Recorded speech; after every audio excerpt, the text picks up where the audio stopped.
La préhistoire.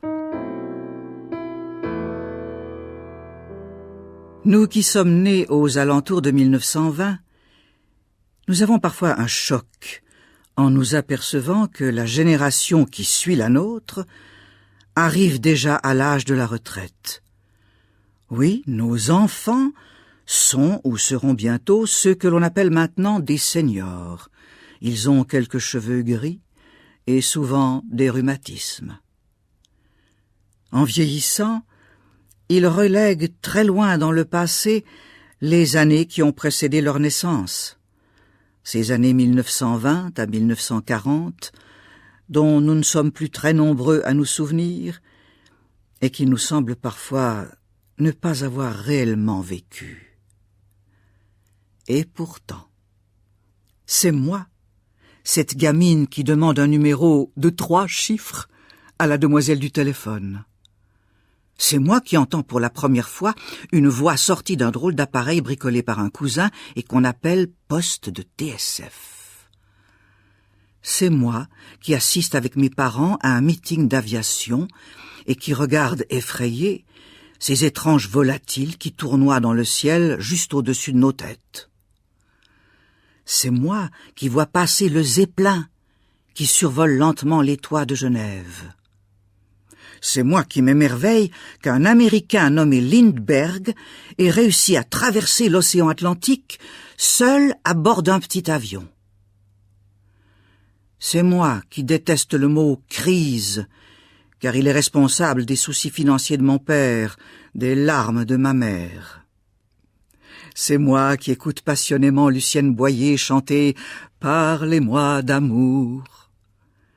C'est moi qui dépose le soir dans un casier au bas de l'immeuble un carnet bleu, le carnet du lait, avec le pot que le laitier remplira à l'aube lors de sa tournée quotidienne. C'est moi qui jette une pièce de 20 centimes enveloppée dans du papier de soie à l'accordéoniste qui joue dans la cour le dimanche matin.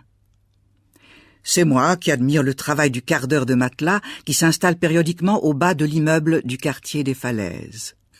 C'est moi qui suis parfois réveillé par les sonnailles d'un troupeau de vaches qui traverse la rue à la périphérie de la ville. C'est moi qui regarde les mains de la femme de lessive, des mains blanches et crevassées qui semblent avoir été bouillies avec le linge. C'est moi qui voit le premier film parlant et chantant.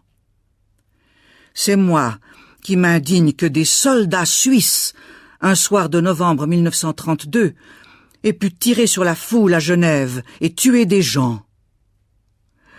C'est moi qui fume en cachette ma première cigarette, une Xanthia Mireille rose.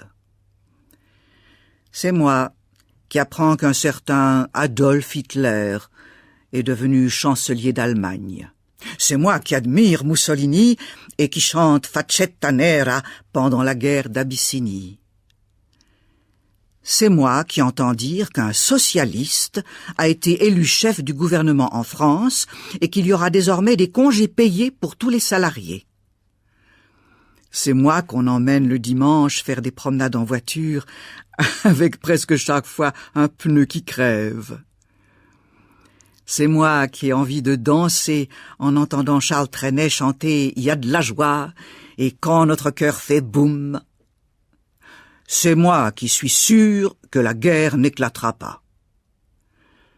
Une sage petite écolière coiffée d'un béret basque, une adolescente qui lit Musset en pleurant, une fille qui trouve que les baisers sur la bouche, c'est vraiment dégoûtant.